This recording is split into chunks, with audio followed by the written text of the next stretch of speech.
Kita doakan Bapak Haji Indra Gunawan ini sehat-sehat, panjang umur dan barokah. Amin ya rabbal alamin.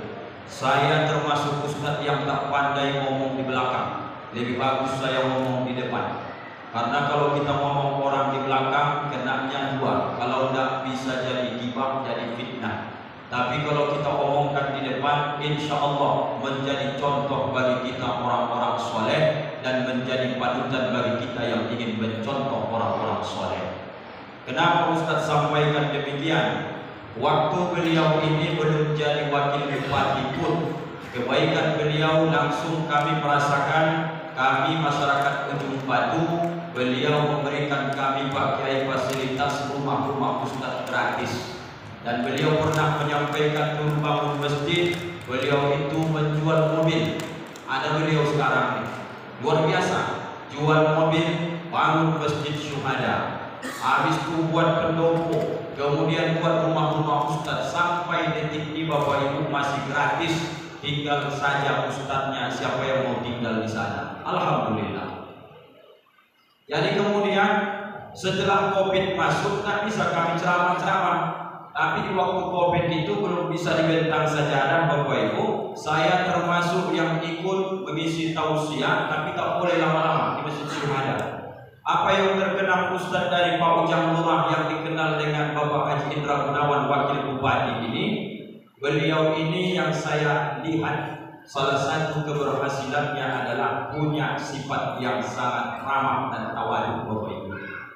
Ustaz sekecil saya ini kan baru-baru ini saja, satu periode baru saya ini sekretaris umum IMPI Rokan yang disampaikan abang anda saya tadi.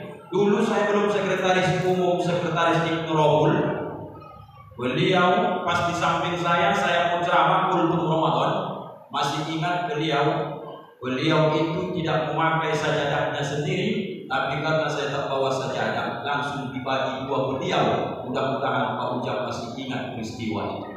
Padahal saya merasa saya ini ustadz kecil.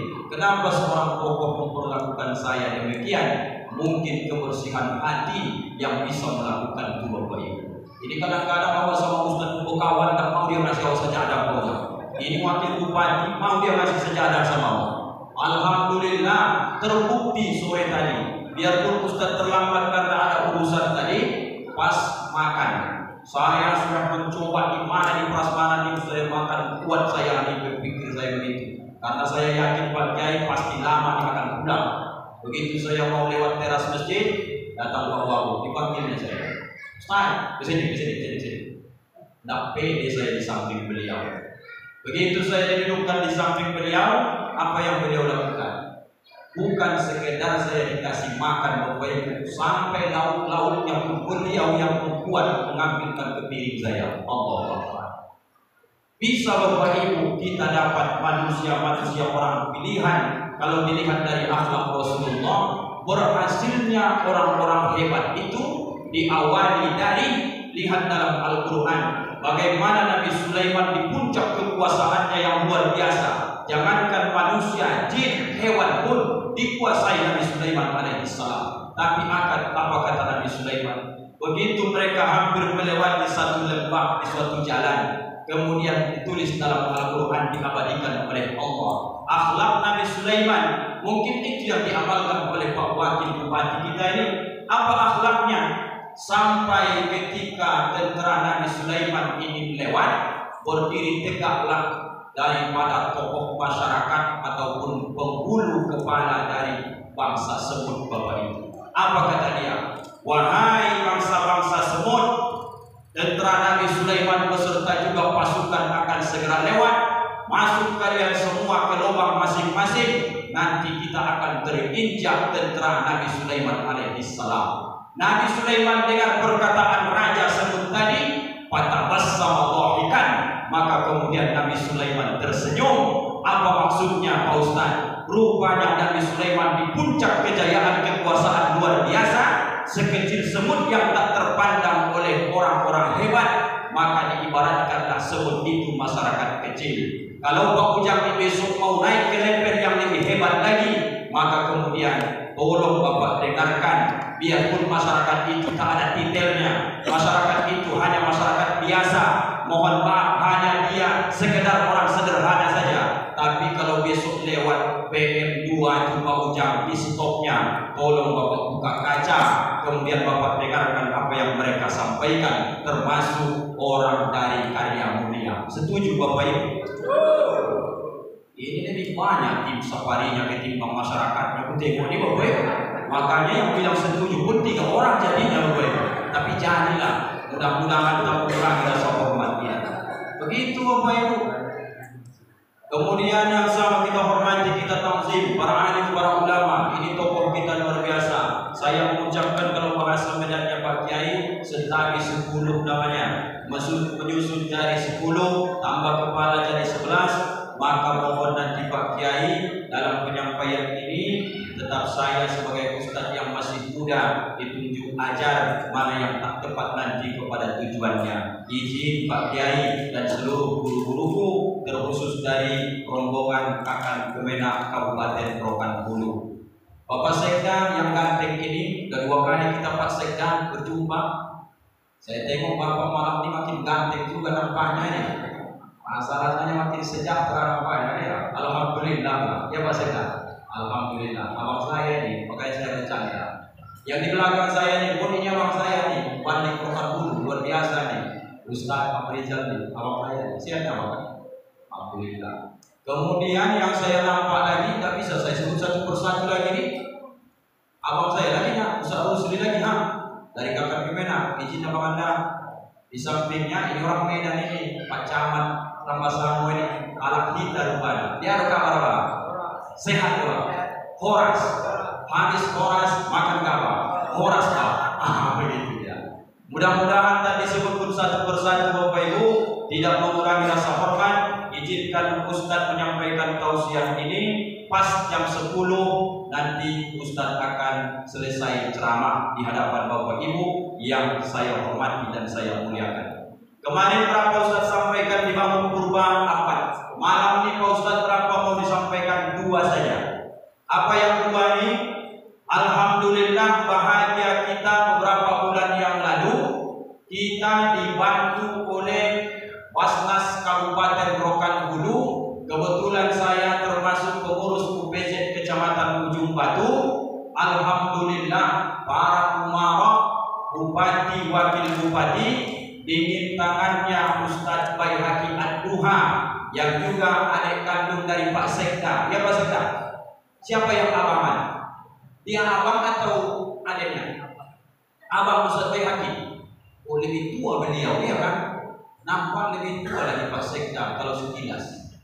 Saudara kandung Bapak Ibu, lewat tangan dingin beliau usulkan kepada Pak Wakil Bupati, usulkan ke Bupati, barulah kita merasakan Pak Wakil Bupati di Rokan Hulu ada pegangan kami sebagai ulama, sebagai ustaz, orang-orang yang di bawah di kecamatan dikasih kami legalitas surat sakti namanya. Apa surat sakti itu Bapak Ibu?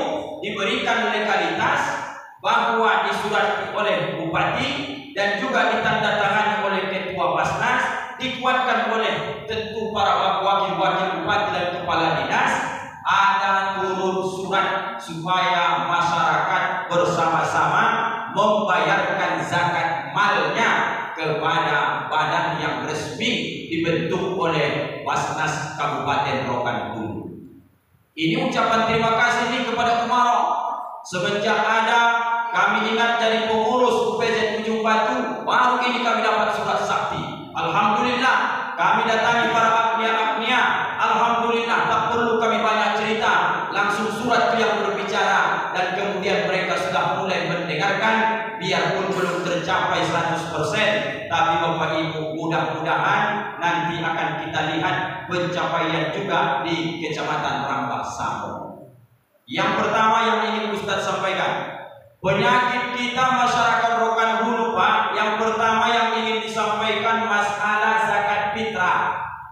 Zakat fitrah juga sudah tanggal 3 April kemarin sudah keluar suratnya, diumumkan, di-share ke kecamatan-kecamatan. Tapi izin maaf Bapak Ibu, mental umat Islam ini supaya gampang mereka ini meringan-ringankan syariat ini, kadang-kadang susah kita majunya. Itu dikarenakan kurang peduli dan sangat miskin dalam hal sikap dalam memahami hukum syariat. Contohnya Pak Ustaz, yang pertama, tingkatan setelah disurati zakat fitrah kalau bayar dengan beras 2,5 kilo kalau pakai beras. Kalau dibuat dengan duit yang paling tinggi di situ 30.000 sampai 40.000 rupiah. Tapi izin maaf Pak, banyak kita temukan di masjid-masjid asal bayar zakat fitrah ada 3 kategori. Yang pertama, kategori yang paling bagus, bayar zakat fitrahnya dia biasanya makan berasnya topi koki. Pas bayar zakat fitrah dibayarkannya pandan wangi atau sejenis solok. Yang dimakannya biasanya yang harga 30.000, pas zakat fitrah dibayarkannya berjiwa di atas yang dia konsumsi hari-hari. Ini kategori 1 yang paling mantap, mentalnya bagus. Yang kedua ini bagus juga. Apa yang dia makan biasanya, kalau berasnya katakanlah topi koki, maka ketika nanti bayar zakat fitrah tetap topi koki dikasihnya. Alhamdulillah. Nomor 3 inilah mental-mental miskin itu tadi. Dimakannya beras topi koki, asal bayar zakat fitrah dibayarkannya beras. Wah, tahu tidak Bapak Ibu? Rupanya sama kejadian ini berarti. Sama juga sih dipakai. Ada ayat yang baca. Allahu Akbar. Biasa dikonsumsi topi koki. Kalau dibayarkan nanti sokan, alhamdulillah. Kalau biasa dimakan topi koki, bayar topi koki, syukur alhamdulillah. Tapi kalau biasa dimakan topi koki, jangan dibayarkan bulog. Maka tak ada perubahan umat di tiap tahun. Untuk zakat fitrah menutupi kekurangan-kekurangan ibadah Ramadan. Tadi saja begitu Pak Kiai umumkan, malam ini kita tarawih 20 rakaat. Langsung berubah, tengok dari raut muka jamaah. Ada yang mengatakan, aku 8 nanti izinlah pikirnya. Tapi tidak mungkin mau 8 Pak Kiai kan? Kita saja karena sudah biasa dijumpai 8 rakaat tambah 3 witir cuma 11. Begitu Pak Kiai sebut tadi, 20 rakaat bisa setengah jam, 8 rakaat itu 1 jam. Saya buktikan dulu. Begitu saya tegakkan di rakaat pertama, terpikir saya, oh Tuhanku, kalau gini cara bacanya jam 12 selesai, jam berapa ceramah lagi pikir oh. Begitu kalau Bapak mengikuti tadi 8 rakaat, baru masuk pas seling 2, langsung dikas beliau tadi. Oh, kalau gini cepat nih, pikir saya dalam hati. Bapak Ibu pun di belakang begitu juga dalam hati. Pak Wabu pun tak mungkin dijawab, kan begitu. Kita mau tahan-tahankan saja, biarpun agak-agak bengkak-bengkak sedikit kaki, tapi luar biasa Bapak Ibu. Artinya mungkin cacatlah tarawihnya, mungkin cacatlah puasanya, maka sempurnakan, tambahlah kecacatan-kecacatan Ramadanmu, mungkin bisa maksimalkan dengan membayar zakat fitrah Bapak Ibu. Ini mental-mental seperti ini, mumpung hadir pemimpin-pemimpin kita ini, harus kita tegaskan nih Bapak Ibu. Masyarakat kita di Rambasamu, tolong dipahamkan dengan baik. Kalau kebiasaan makan topi koki, paling tidak datang bayar zakat fitrah, bayar topi koki. Jangan dimakan topi koki, bayarkannya bulog. Allahu Akbar. Yakin Ustaz tak diterima? Yakin Bapak Ibu? Kok bisa? Lihatlah sejarah putra yang 2 dari Nabi Adam alaihi salam. Yang pertama bernama Qabil, yang kedua bernama si Habil. Yang dua-dua ini saling berupaya untuk mempersembahkan yang terbaik, tapi di pikiran salah seorang di antara mereka mempersembahkan yang terbaik. Apa yang dilakukan yang pertama? Karena dia bidang pertanian, mana yang paling bagus-bagus, maka kemudian dia awalnya berpikir, ini dapat kasih. Tapi setelah dia pikir 2 kali, jangan-jangan ini nanti bisa sia-sia. Yang pertanian jurusannya, mana yang tak mau dia makan, mana yang kira-kira sudah mulai busuk, itulah yang akan dia kurbankan ke hadapan Allah. Itu yang akan dia berikan ke hadapan Allah. Yang satu lagi dia lakukan karena dia peternak, mana lembu mendekatkan paha yang paling gemuk, mana kerbau yang paling sehat, itu dia persembahkan kepada Allah. Cukuplah menjadi dalil orang terdahulu pun kalau dia persembahkan yang tak dia mau kepada Allah, Allah sendiri pun menolak, tak menerima, karena kita sendiri pun tidak mau memakan Bapak Ibu yang dimuliakan Allah. Ini yang pertama, tolong dirubah mindset cara berpikir kita, jangan perhitungan sama Allah Bapak Ibu. Habis waktunya 3 menit lagi. Satu. Yang kedua, ada yang disebut lagi dengan zakat mal. Zakat itu artinya membersihkan, mal itu artinya harta. Tapi kalau mal itu ditengok secara harfiah artinya miring atau condong. Kok bisa harta itu artinya miring condong Pak Ustaz? Karena harta ini semua manusia sangat condong hatinya cinta kepada yang bernama harta. Maka kemudian Bapak Ibu banyak yang tak mau, dipegangnya terus, tak mau dia keluarkan. Kalau bahasa hadisnya, yadul ulya khairun min yadus sufla, tangan di atas itu jauh lebih baik, artinya suka memberi, min yadus sufla, daripada tangan di bawah yang suka meminta-minta. Maknanya bagaimana? Ayo Bapak Ibu, kita sama-sama mentaati aturan yang sudah dibakukan oleh pemerintah kita, terkhusus Kabupaten Rokan-Hulu. Bagaimana Pak Ustaz? Kalau seandainya dikasih kesempatan Ustaz Baihaqi Ketua Basnas Rokul berceramah malam ini, pasti dia akan mengumumkan berapa perolehan, berapa miliar setahun untuk zakat kalau taat zakat seluruh Kabupaten Rokan-Hulu. Ujung batu tempat juga dari wakil bupati kita. Kalau dikutip bagus-bagus, orang-orang kayanya tidak usah masuk PT-nya. Allahu Akbar, 10 miliar Pak Wahub setahun sesuai dengan data yang masuk ke kami. Berapa pencapaian Ustaz tahun semalam? Baru sampai 500 juta Pak Wahub. Ini sampai Ramadan ini yang perlu diperhatikan hanya 2 saja tentang zakat mal. Yang pertama disebut dengan nisab, batas minimum supaya wajib zakat kita keluarkan. Yang kedua disebut haul. Haul itu harta ini kita miliki dalam setahun, maka keluarkan zakatnya 2,5%. Sepanjang jalan begitu masuk, saya nampak kiri kanan Pak Wahub di sini banyak kebun sawit, karena memang ini adalah daerah terang. Apakah Bapak Ibu bayarkan zakat malnya itu? Malam ini bantu kami sebagai juga Ustadz dan pemerintah Kabupaten Rokan-Hulu, jangan sampai kita terkeluarkan zakat mal kita, sementara zakat mal ini kewajiban bagi kita yang punya harta yang jatuh nisab dan haul. Kalau Bapak Ibu tak keluarkan itu, sama saja kita memakan hak orang lain. Siapa yang makan hak orang lain, tentu hukumnya haram. Kemudian kalau sudah makan yang haram, tersumbatlah telinga mendengarkan kebaikan, tertutuplah mata menengok jalan ke masjid, tertutuplah telinga mendengar panggilan azan. Tidak bisa lagi badan bergerak bangun sholat malam tahajud. Apa sebab? Karena menumpuk di badan ini barang haram. Kita tak pernah memakan langsung harta orang, tapi kita menahan harta orang lain dalam diri kita. Tolong Bapak Ibu nanti yang pegang handphone, langsung Bapak Ibu saya kasih langsung cara menghitung zakat kita masing-masing supaya selamat kita dunia akhirat besok. Sudah keluar suratnya, kalau bisa Pak tolong pengurus masjid tempelkan Pak besar-besar, tempatkan sepatu, taruh Pak di depan masjid kita supaya cerdas masyarakat di Bapak Ibu. Kami rujuk batu, begitu kami buat, kami taruh itu, kami print. Surat dari Kemenak Rokan-Hulu, surat tebusan dari Basnas Rokan-Hulu, kami print. Zakat fitrah sekian, kemudian zakat malnya sekian. Kalau dibaca sekilas menghitung zakat mal itu Pak, mudahnya begini. 85 gram emas, segitulah batas minimum supaya wajib kita keluarkan zakat harta kita dari penghasilan.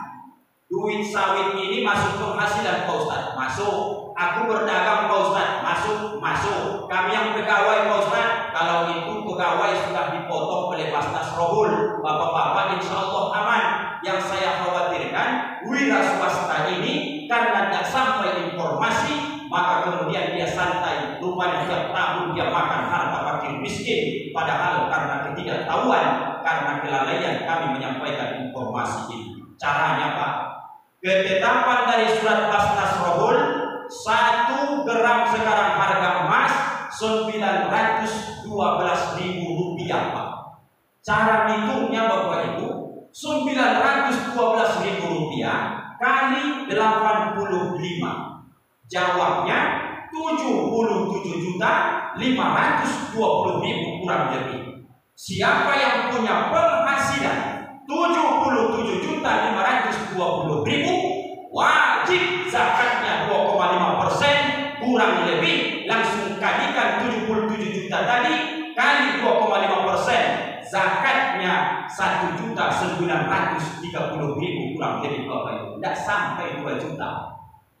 Sedikit yang diminta agama ini Bapak Ibu, 2,5% cuma. Entah berapa ratus ton sudah sawit untuk kita timbang, kita ambil manfaat, kita berikan sesuai keinginan kita. Kalau 1 juta duit Bapak, 25.000 cuma diminta agama, 2 juta duit Bapak, 50.000 cuma. Maka kemudian dia bertanya, Pak Ustaz, kalau aku mau bayar zakat tiap bulan boleh? Bagaimana mengukurnya? Kalau dibagi 1.900.000 bagi 12, dapatnya 165.000 rupiah. Berapakah penghasilan orang tiap bulan supaya wajib zakat? Kurang lebih 6.500.000 sudah wajib zakat Bapak Ibu tiap bulan. Kalau Bapak Ibu tak keluarkan itu, maka kemudian Bapak kemungkinan besar sudah makan. Innamas shadaqatu lil fuqara wal masakin. Yang nomor 1, nomor 2, Bapak sudah memakan harta fakir dan miskin Bapak Ibu. Ini adinda saya dari Basnas Rohul ada ini. Pengurus Masjid Istiqomah ini sudah ada SK UPZ-nya atau belum? Sudah. Alhamdulillah Pak. Maka masyarakat tinggal gerakkan saja. Kesalahan kita kadang-kadang karena ini kelalaian. Banyak pengurus masjid itu asal mau Ramadan baru musyawarah. SK-nya tak ada, dipikirnya dia ambil zakat. Itu bukan ambil zakat Bapak Ibu. Apa itu Pak Ustaz? Itu panitia zakat. Kemudian mereka mengutip. Nanti Pak kalau membacakan perdanya agak-agak apa pula kita secara langsung kan begitu. Tapi kalau sampai orang yang tak ada SK dia mengutip zakat masyarakat ini zakat malnya, hati-hati Pak. Bisa Bapak denda 500 juta dan penjara Bapak 1 tahun Pak. Tengok nanti di aturan itu. Kalau salah Pak Bobo tolong saya nanti diluruskan Pak. Jangan main-main Pak. Kenapa Ustaz ngotot kali harus bayar zakat mal? Kalau sampai kiamat dunia tidak akan pernah habis orang miskin di dunia ini. Kenapa harus ada orang miskin ditakdirkan Allah Pak Ustaz? Supaya ada amal orang kaya di dalamnya. Maka orang miskin tidak ada habisnya. Dengan bayar zakat mal kita, maka kasihlah mereka supaya ikut juga merasakan enak dalam hidup ini. Paling tidak makan mereka jangan morat-marit, jangan susah. Maka kemudian disitulah baru nanti kita dapatkan ketentraman jiwa karena banyak kita berbagi dengan orang lain Bapak Ibu. Tengok jam 10.05, 5 menit lewat meleset Bapak Ibu yang dimuliakan Allah. Pak Wagub kita yang paling jauh malam ini Pak, karena kita di ujung. Sudah di ujung di Batu tadi. Ini jauh di Bapak Ibu. Kalau Bapak Ibu kan tinggal keluar dari masjid langsung bisa istirahat. Pak Wagub ini malam ke-7, besok ke Rokan lagi, capek beliau. Ustaz capek juga. Saya ini sudah malam ke-21 ceramah nih Pak. Maka itu mulai koyok-koyok puasa Bapak Ibu. Jadi bagaimanapun ini adalah safari dan juga sekaligus silaturahim dalam rangka Bapak Ibu yang belum pernah mungkin menatap wajah Pak Wagub, inilah orangnya. Tidak pernah jumpa dengan Pak Sekda, beliau inilah orangnya. Tidak pernah menatap wajah dari kita mungkin dari Basnas, itu pula orangnya. Tujuan silaturahim supaya pernahlah kita bertemu di dunia ini, besok supaya saling bantu membantu kita di hadapan Allah masuk surga sama-sama. Amin ya rabbal alamin. Terima kasih Bapak Ibu atas segala perhatian dan penghormatan. Maafkan keterbatasan ilmu. Mudah-mudahan yang disampaikan ini saya mohon nanti Pak Kiai yang akan membantu acara ini dengan doa terbaik beliau malam hari ini. Saya mohon izin karena saya masih muda, tentu saya lebih mengutamakan yang lebih tua dari saya. Mohon izin Pak Kiai supaya berkenan untuk memimpin doa kita malam hari ini. Dari Ustaz demikian, Fa'tabiru ya ulil absar, subhanakallahumma wa bihamdika, asyhadu an la ilaha illa anta, astaghfiruka wa atubu ilaik. Assalamualaikum warahmatullahi wabarakatuh.